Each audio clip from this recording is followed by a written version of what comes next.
Fala galera, beleza? Estamos aqui hoje com mais um Papo na Veia e hoje eu sou muito suspeito para falar dessa pessoa, que é a Nívia, que foi minha professora de redação publicitária e hoje tem uma legião de fãs que vão começar a encontrar ela agora na via publicitária. Nívia, muito obrigado por ter aceito o convite de estar aqui. E só para te explicar um pouquinho, aqui não tem nada de formalidade, a gente vai bater um papo, eu quero mesmo trocar ideia e ajudar essa galera que está assistindo a gente a se desenvolver, tá bom? Tá certo, Júnior.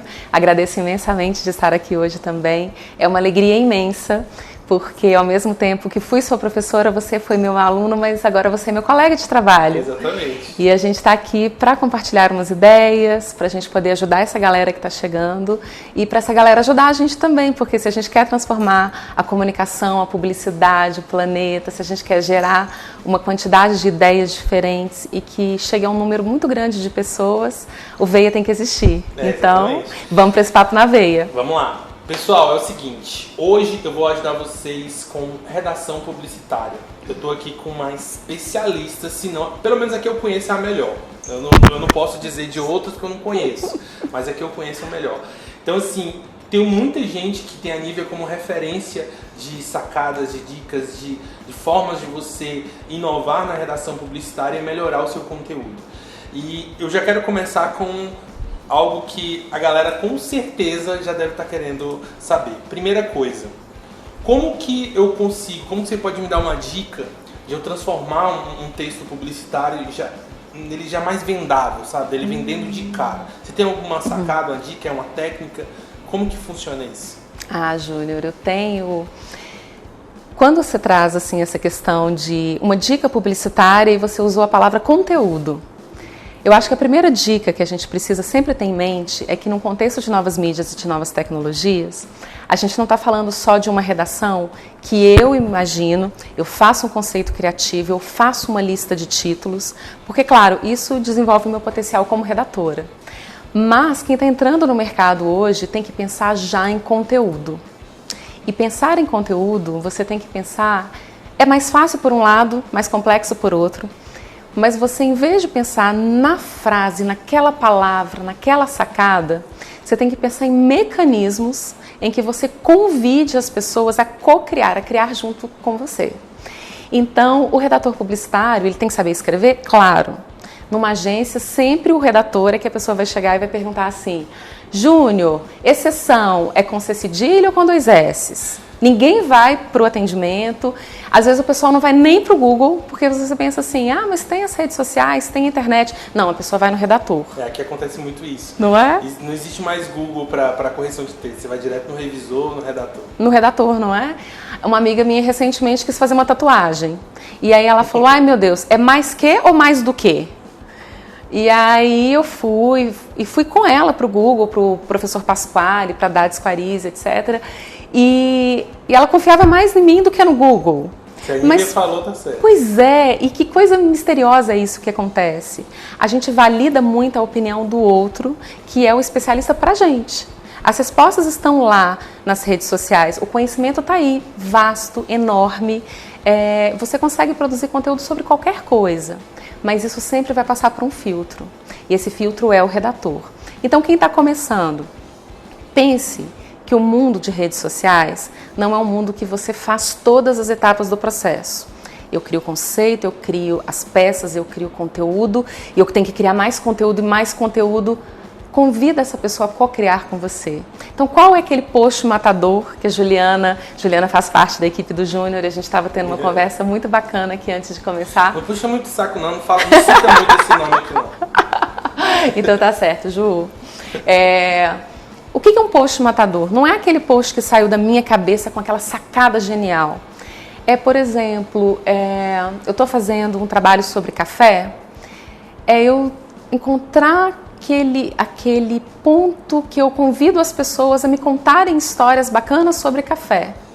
De repente as pessoas vão trazendo um tanto de conteúdo que eu nem imaginava, aquela visão que eu tinha, ela é ampliada por N visões e quando eu tenho esse resultado, o meu papel é muito de colheitadora, de olhar e falar, esse grãozinho me interessa, como se fosse um grãozinho de café, esse me interessa, esse tá legal, mas eu tenho que burilar um pouquinho mais. E quando a gente fala na questão de venda, usando o café ainda como referência, se eu tivesse que falar assim, como vender melhor o café, vamos dizer assim, o senso comum é de ir e falar qual o café mais gostoso, qual o melhor marca, o melhor grão. Isso. E a gente está falando de outra coisa aqui já, né? De outra coisa. Qual é a história que envolve café na sua vida? Exatamente, Aonde Júnior. o café esteve na sua infância, na casa da sua avó, aquela coisa por exemplo, quem já viveu em roça, até já colheu o café, ou seja, a referência para aquela pessoa não é uma marca, é um momento, né? Sim. Então, assim, a história é muito mais forte que simplesmente vender. Exatamente. E, por exemplo, as pessoas entendem que o café gourmet é um café para a classe AAA e começam a fazer as campanhas com muito refinamento. E meu pai, que é uma pessoa super simples, uma pessoa que é uma referência na minha vida, que morou na roça há muito tempo e moía o café em casa num moedor super bonitinho. E o presente de 80 anos dele agora foi um moedor de café. Nossa, você falou do moedor agora. Eu morei um tempo na roça, um tempo que minha mãe estava fazendo transição de casa, eu fiquei no povoado do Goiás. E lá na casa da mãe do meu padrasto, ele tinha esse moedor. E eu me lembro que eu olhava aquilo e falava, nossa, que é assim que funciona? Pois e é. ela torrava o café e eu ia lá, porque eu achava genial aquele processo, entendeu? Agora você falou, me lembrou, entendeu? A questão da história é muito forte. E aí depois eu vou até te mandar uma foto eu tenho uma coisa que é preciosa, que é o meu pai ganhando um moedor de café, como uma criança com um brinquedo novo, moendo o primeiro café, e o meu filho, que nunca viu um café sendo moído na hora, junto com o avô compartilhando um brinquedo, né? É um brinquedo para o meu filho, é um brinquedo para o meu pai, é uma alegria para mim que dei um moedor de café, e tudo que foi potencializado naquele momento foi um saquinho de café em grão. Então, resgatar essas coisas é que é o papel do redator publicitário. O que é conteúdo? É quando você toma café. Como que é tomar café? Imagina, a gente sabe que o paladar doce nos é muito interessante e que o paladar, o ácido ou o amargo, a gente tende a afastar porque instintivamente nos lembra raízes amargas, que é uma coisa muito arquetípica, não é uma coisa boa. E a gente aprendeu a amar o amargo do café. Então, trabalhar nesses lados assim, muito sutis, do que é o produto, do que ele desperta. Se você acertar, se você for na veia e enxergar aquele produto e falar assim, nossa, café tem um significado diferente. Por quê? Café é bom para acordar, café reúne a família, todo mundo já sabe disso. A mídia tradicional, até os anos 90, fez isso com muita propriedade. Até porque o café no início do Brasil era o ouro, né? Era o ouro preto que chamavam. Né? Exatamente, era o ouro preto. E os alunos do IESB fizeram várias pesquisas sobre café e uma das nossas alunas descobriu, por exemplo, que teve uma professora que fez uma pós-graduação e ela levou um saquinho de café para dar de presente. Ela não tomava café, mas ela fazia o café de manhã para ela sentir o cheirinho e ter uma sensação de aconchego, de casa e tudo. Então, o redator que entender que café é aconchego e casa, ele consegue trazer isso para uma rede social e chamar as pessoas para co-criar a partir dali. E aí eu não sei o que o Júnior vai me contar, o que o Marcos vai me contar, aquela pessoa que começou a me seguir, e aquilo ali vai ganhando uma proporção enorme. Na realidade, muitos abandonam a essência do coletivo. Sim. Né? Tem até um vídeo que a gente está gravando falando sobre o propósito do Veia, ou da Veia. Ainda estou decidindo, pessoal. O propósito da Veia, que é o coletivo, a comunidade, que hoje, infelizmente, no mercado publicitário, eu vou falar do mercado publicitário porque é o nosso ponto aqui, mas a gente não tem de você compartilhar uma coisa que você aprendeu com o teu colega do lado para fazer ele ir mais rápido para algum ponto. Sim. E a gente não tem isso mais. São poucos os que realmente dividem os conhecimentos. Eu até te falei no outro vídeo que é mais ou menos assim, poxa, eu demorei tanto para aprender, eu ralei tanto para aprender isso, então essa pessoa tem que passar por isso também, se ela quiser aprender. Ao invés de você acelerar o processo e ajudar ela a desenvolver mais rápido. Pois né? é. Então funciona do mesmo jeito no caso do redator publicitário. Se você olhar para o coletivo que as próprias pessoas podem te entregar o conteúdo, acaba que você tem aí a sacada para poder gerar o conteúdo de valor. Exatamente. É isso, né? É isso. O ponto, você foi na veia, de novo. O ponto central, o ponto de quebra de paradigma é novas redes, novas tecnologias. No sistema mais amplo, eu tenho que fazer valer a lógica do compartilhamento, eu tenho que gerar muito conteúdo, mas eu não preciso gerar conteúdo sozinho. Em termos práticos, eu tenho que ser um redator capaz de observar, pegar um grande volume de informações e condensar, ser muito direto. Então, o número de palavras conta? Conta. Porque eu tenho uma regra, de repente, de uma rede social que eu tenho 20% de texto. Então, se eu colocar um alt type do início ao fim, eu não vou conseguir aparecer. Eu não posso usar palavras que sejam prolixas, porque a pessoa ela faz uma leitura escaneada, então ela está rolando o feed. Então, eu não posso... Você gostaria de estar num outro momento agora, degustando um café muito especial que vai mudar o seu dia? A pessoa não enxerga. Ela nem lê. Ela não lê. Aquilo não chama a atenção dela, então você tem que ser muito diretivo. O olho tá muito viciado para headline, né? Vamos dizer assim, para o título. Então, se você explora demais, às vezes, no título, você não chama atenção pro texto de acompanhamento de uma rede social, por exemplo. Exatamente. A maioria das pessoas nem vê o texto de acompanhamento, Não que vê. é um conteúdo mais rico em valor. Ela quer saber só da imagem ali que está na frente. Então, se você não pega esse feeling de eu tenho que ser direto na minha mensagem, acaba que você perde aquele público. Né? E lembrar que uma coisa que eu costumo dizer, que toda mensagem ela é um texto e todo texto ela é uma mensagem. Vou falar de novo para ver se eu lembro, porque é uma coisa que me veio, né? Que eu já falei isso em aula. Todo texto é uma imagem e toda imagem é um texto. Então, o que eu quero dizer com isso? Se eu colocar uma foto muito estilizada de banco de imagem, voltando à história do café, do grãozinho do café que eu cuidei, eu fiz a luz e tal, eu tratei ele no Photoshop, primeiro que nem dá tempo, porque rede social é uma coisa muito dinâmica. Mas às vezes uma foto até mais suja, assim, de um momento ali no dia a dia, que está ali bem produzido, que está bem equilibrado e tudo, voltando à história do avô com o café e o neto ali do lado, alguém vai ver aquilo que eu queria que ele visse. Mas outro vai reparar, por exemplo, que ele está de chinelo de dedo e aquele ali conta um pedaço da história dele que eu não sou capaz de imaginar. Por isso que a imagem ela é tão forte na rede social e o redator tem que entender de imagem, sim.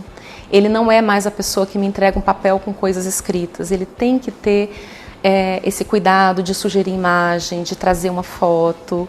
E isso tudo vai ampliando o olhar. Tem que se focar mais na qualidade do que na quantidade. Né? Isso. Hoje em dia a gente vê até o próprio cliente contratando as agências para gerenciar, por exemplo, uma rede social. E ele pergunta, a primeira coisa que ele pergunta, quantas postagens vão sair durante uma semana? Imagina.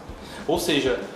ele quer uma regra, uma lei para ele poder seguir e te cobrar depois se aquela postagem não saiu. Sim. Sendo que o sentido seria quanto de valor você vai empregar na minha empresa. Sim, exatamente. Com uma postagem apenas, de repente, na semana você consegue fazer isso. Exatamente. Parou-se de entender o sentido da coisa, que o objetivo total da rede social é ser uma rede social Isso. que interliga as pessoas para ser mais comércio. Quanto você vai conseguir vender e entregar de produto físico para mim? Né? É verdade. Então isso atrapalha também um pouco o processo criativo do redator, por exemplo. Né? Por Sim. exemplo, você tem que gerar uma grande quantidade de postagens, ele acaba não se concentrando na qualidade daquelas postagens, mas só em cumprir pauta, vamos dizer assim. Né? Fica mecânico, né? Então ele se afasta daquela função inicial que é de produzir um conteúdo útil, relevante, que possa impactar muitas pessoas. E ao mesmo tempo em que ele tem que ser, do ponto de vista técnico, muito prático em pegar um conteúdo grande e condensar, porque uma timeline é imagética, porque o título tem que ser forte, porque tem que levar a leitura do texto, ele também tem que ser capaz de, com um pouquinho que o seu cliente trouxer, ele precisa desdobrar aquilo ali em coisas que o seu cliente não está vendo, que é o grande desafio. Porque falar que o cliente tem determinado produto e serviço, ele já sabe. mas ele traz um material bruto e fala, desmembra isso aqui para mim, o que eu faço com isso que eu tenho? Na realidade eu vou naquela historinha que é, o cliente não sabe o que ele quer. Isso. A gente tem que mostrar para ele o que ele precisa. Né? Então, assim, eu vejo que o redator publicitário, não só dentro de uma agência, mas dentro de qualquer empresa, é como se fosse a alma, né? A alma daquela coisa. Porque mesmo que você não tenha um criativo para fazer uma bela peça, ou não tenha um valor cheio de impulsionamento, por exemplo, se você tem uma peça, um texto bem produzido, você alcança o público ainda com muito mais valor, né? Sim, com certeza. O texto encanta, porque ele é um convite ao olhar. Eu posso falar 20 coisas sobre o café, mas o que eu elejo naquele post para a gente olhar? Como é que esse post ele faz uma ligação com o próximo? Se eu for fazer um vídeo, qual que é o ponto inicial? Então, o redator ele cuida muito desse processo de escolha de olhar, que é muito ligado à área de conceito. Então, o redator, sim, ele muitas vezes ele é o papel, a alma, ele orquestra as outras coisas. Porque se ele souber direcionar, a pessoa da arte vai trazer as melhores imagens, o pessoal do vídeo vai dar um tratamento e todo mundo vai co-criando e vai elaborando junto com ele aquela peça que está sendo criada. Massa. Então, fique ligado nessa dica. Se você quer gerar um conteúdo vendável, gere valor, conte história, faça com que aquela pessoa interaja com a tua publicação. Tá errado? Tá certíssimo. Eu já sei da resposta dessa pergunta, mas eu quero que você fale para o pessoal que está assistindo. O mercado para o redator publicitário está saturado? Não está, nunca estará, porque como professor e como profissional de texto, volta e meia eu recebo pedidos de redatores. E você consegue atender os pedidos? Não consigo. Porque as pessoas me pedem assim, eu preciso de pessoas que escrevam bem, que tenham um bom domínio do texto, e não é aquele texto erudito mais. As pessoas estão pedindo pouco até, eles querem que a pessoa não cometa muitos erros, eles querem que a ideia tenha princípio, meio e fim, que nas aulas eu falo muito de sujeito, verbo, complemento, ponto. Mas aquele texto coerente, porque o mercado está sentindo muita falta de pessoas com quem eles possam deixar o conteúdo e não se preocupar com aspectos muito práticos, que são menores no trabalho mesmo, que é corrigir, ver se a frase não está muito longa. E está faltando um redator no mercado, sim. Redator sempre tem espaço. Você falou uma coisa aí, não errar muito. E redator publicitário pode errar? Todo mundo pode errar, Júnior. Isso é uma coisa que a gente precisa aprender, porque talvez assim, um jogador de futebol precisa dominar a bola mais do que um economista que joga futebol no final de semana. Isso com certeza. Claro que o Neymar, quando ele erra e está jogando, ele é muito mais cobrado do que uma pessoa que está jogando uma pelada no final de semana com os amigos. Só que até o Neymar pode errar, e eu acho que a gente tem que introjetar isso em tudo que a gente fizer na vida, seja como redator, como pai, como pessoa, como ser vivo que está nesse planeta, a gente pode errar sim. Agora, sabendo que sobre o redator publicitário, a cobrança é muito maior. Tem uma responsabilidade, principalmente sobre a marca, né, que ele está cuidando. Sim, e te contando uma coisa muito interessante, eu já tive um erro, que há muito tempo eu não me lembrava disso, que eu cometi um erro escrevendo a palavra acerca, que é uma palavra que se escreve junto, e eu escrevi acerca separado.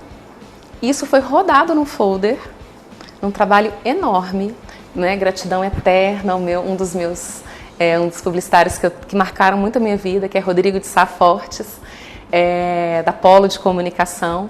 E eu errei, imagina, com 22 anos de idade, foi rodado um trabalho com erro de português. E imagina, chegar para o meu chefe e falar, meu Deus, descobri quando o pessoal da gráfica trouxe o material. Aí você vai conferir de novo. E o pessoal da gráfica trouxe, quando eu conferi, a gente sempre confere antes de mandar para o cliente tudo, eu descobri o erro. E é um erro que eu vi, o pessoal da agência talvez não tenha visto tudo. Aí logo depois o cliente também tinha recebido uma prova lá, o cliente recebeu, e quando eu cheguei para o meu chefe, ele falou assim, você não errou sozinha, eu também errei quando eu não revisei aqui, todo mundo que revisou também errou junto com você. Caramba. E foi uma coisa muito linda, assim, eu tenho uma gratidão eterna pelo Rodrigo, eu nunca esqueci disso, porque a gente pode errar. Tem consequências? Podia ter me custado o emprego? Poderia. Mas a gente também tem a chance de consultar um redator amigo. A gente tem um colega do lado que nos ajuda. Sempre teve uma dúvida em alguma coisa, jogar na internet, dar uma conferida, olhar regência, olhar concordância, é importante. Outra dica excelente que eu dou, o redator tem que ler sim.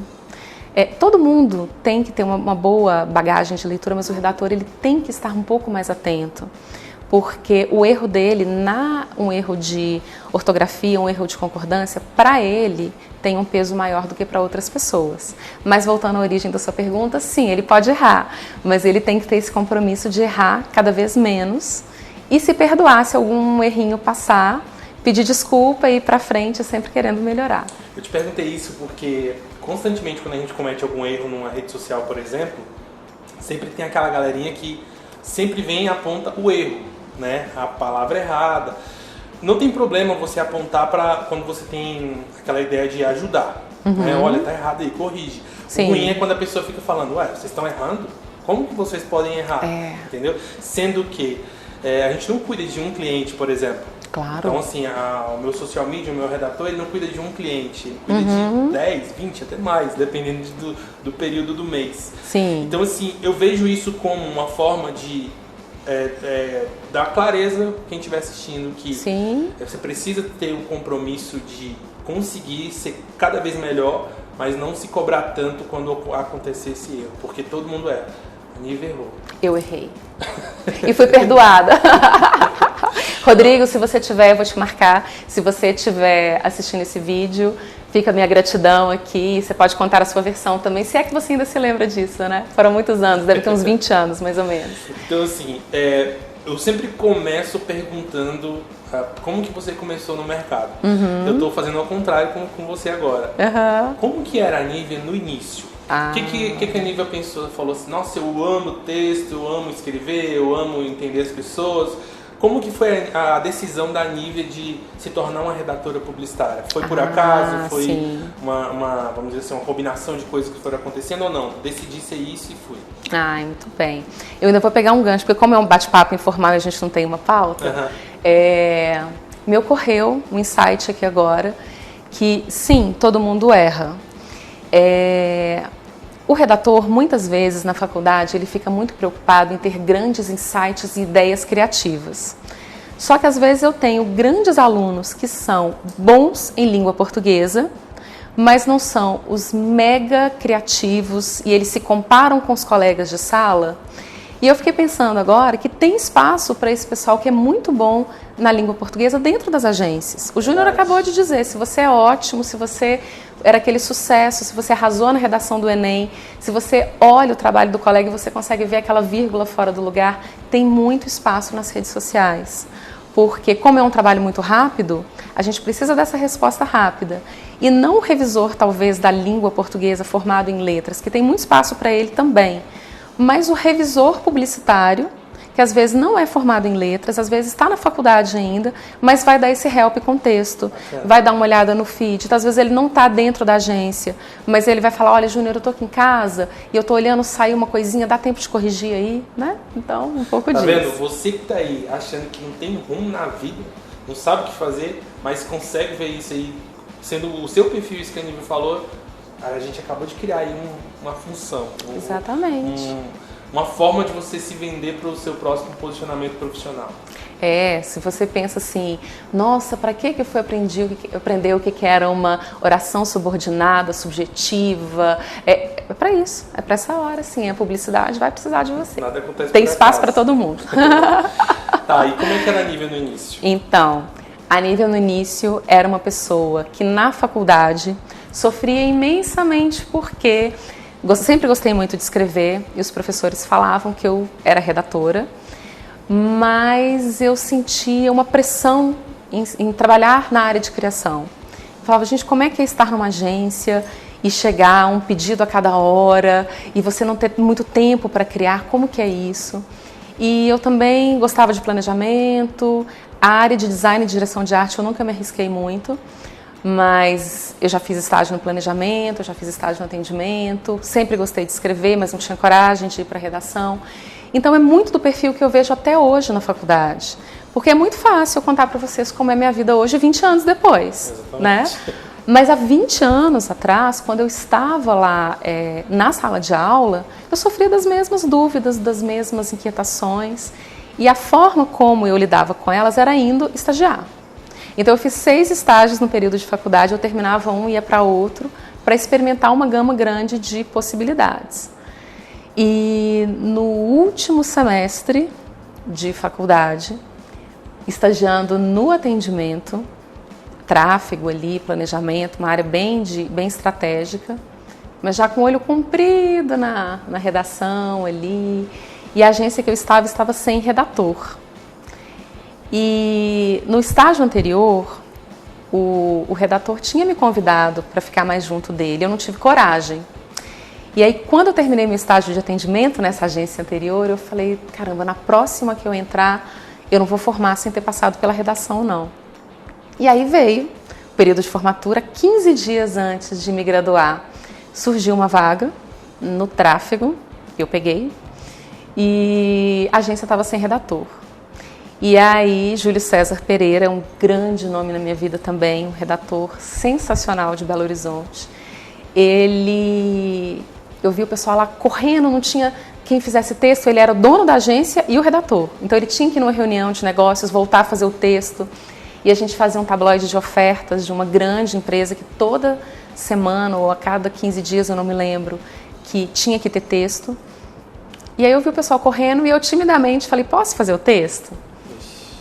E aí eles me entregaram, eu fiz, foi aprovado de primeira, assim, foi uma coisa que eu fiz com muito carinho, é aquela coisa de você fazer uma coisa pela qual você nasceu para fazer.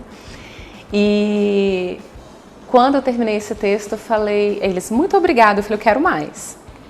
E aí eles me passaram mais um trabalho, mais 2, mais 3. No final da semana eu estava com a pauta de redação. Desse dono de agência, descobrir um talento ali dentro.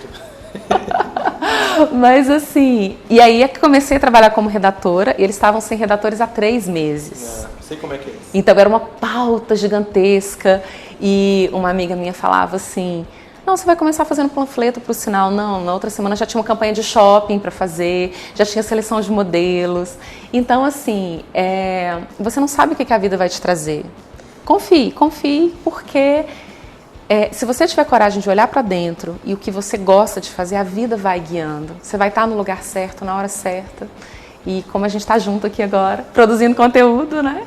Falando de redação. Há um tempo atrás eu não imaginaria isso nunca. Para mim aqui, vocês não estão entendendo. Eu estou aqui tentando não ficar nervoso. E eu estou aqui me contendo de orgulho porque, imagina, o meu aluno, meu excelente aluno, que sempre foi muito mais do que aluno, né? Podem colocar o lettering SS, né? E que tinha essa preocupação com o mercado desde então. O Júnior nunca foi só um aluno, era um aluno que estava querendo fazer e que estava preocupado e que já olhava os colegas. Então, é uma confluência de muitas coisas para a gente estar aqui hoje. Eu costumo muito ver as coisas do Steve Jobs, né? E aí ele falou no discurso dele que quando você olha para frente você não enxerga muita coisa, mas quando você olha para trás você vê todos os pontos se ligando. Sim, isso mesmo. Eu acho que é exatamente isso. A grande sacada da veia publicitária eu preciso que mais pessoas entendam que podem se ajudar. Sim. Porque hoje é muito ruim você ver pessoas talentosas que não têm oportunidade. Uhum. Tem talento, mas não tem oportunidade de mostrar. E já tem outras que têm a oportunidade e não conseguem desenvolver o talento. Olha só que coisa, é um ciclo, né? Sim. Eu espero que a gente consiga ajudar essas pessoas.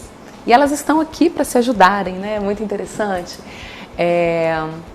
Eu estou com uma orientanda muito querida de TCC que me falou assim, mas eu não sei se eu sei escrever, e toda aquela pressão que eu também vivi, que você também viveu, de final de curso, TCC, PI, e como é que eu faço no mercado, e algum momento na vida que você não sabe nem se o seu namorado vai continuar com você ou não, e aquela vida, né, aquela confluência toda.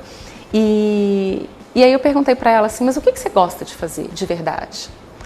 Ela falou assim, eu gosto de dançar e eu gosto de comer macarrão e de fazer macarrão. Nossa. Mas assim, imagina, né? A Juliana sorrindo. Numa também. sociedade em que não, eu queria que você me respondesse que você quer fazer um curso de Big Data, né? Como eu estava conversando com algumas pessoas aqui há pouco tempo e tal, que é maravilhoso e que bom que essa pessoa está nesse caminho, mas eu não posso olhar e falar assim, mas fazer macarrão é menor do que fazer uma pós-graduação. O mercado vai te falar que é. Não, você está formando, você tem um plano, você tem que estar interessado, claro. É tão chique falar que agora você vai fazer uma pós-graduação na Espanha, enfim, né? E ela estava se interessando em fazer macarrão. Eu falei, então tá, então você tem... Agora imagina que acabou, né? Acabamos o vídeo e tudo, e é o grande encontro com o Criador do Universo. Ele abre o envelope e fala, Juliana, você foi... acabei já entregando, né? O nome da minha orientanda. Também é Juliana? É Juliana e é maravilhosa, é uma menina incrível, escreve maravilhosamente bem. Foi uma aluna brilhante no curso todo, enfim. Mas no envelope dela não estava, você tem que fazer o melhor TCC do ano para ganhar um prêmio. Você tem que fazer muito macarrão e dançar. Eram as grandes metas dela, né?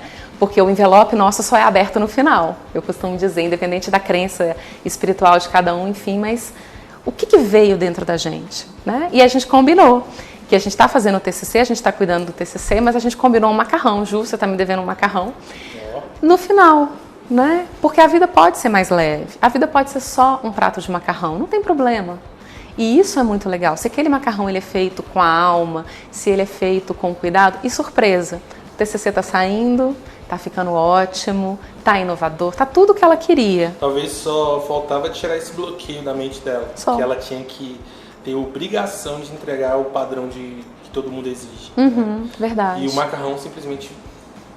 Macarrão, né? Agora, que delícia um prato de macarrão quando você está com fome.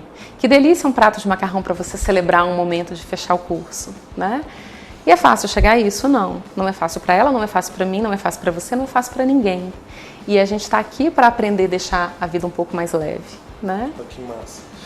Nívia, agora vamos lá. Vamos lá. Uma grande dica para essa pessoa que fala, eu quero ser redator publicitário, eu quero partir para isso, eu quero aprender mais sobre isso. Qual é a grande dica, a grande sacada? Vir para o Veia Publicitária, conhecer o Júnior, conhecer um monte de gente que está na mesma vibe que ela, entrar num fluxo maior, né? Então, de verdade, eu acho que essa é uma dica, porque é uma forma de você estar num ambiente acadêmico, fazer a sua transição para o mercado de uma maneira mais suave, sem ter que passar por esse, ai meu Deus, eu tenho que mandar um monte de currículo, não me chamaram para entrevista, mas falaram que eu tinha que mexer com Photoshop, porque o Júnior vai conhecer a Nívia, que vai conhecer um outro Júnior, que vai conhecer um outro Marcos, e vai ter uma rede de redatores e de clientes em torno. Significa que vai vir para o VEI e vai conseguir emprego na segunda semana? Não. Ou sim, ou não sei. Mas aqui é um caminho.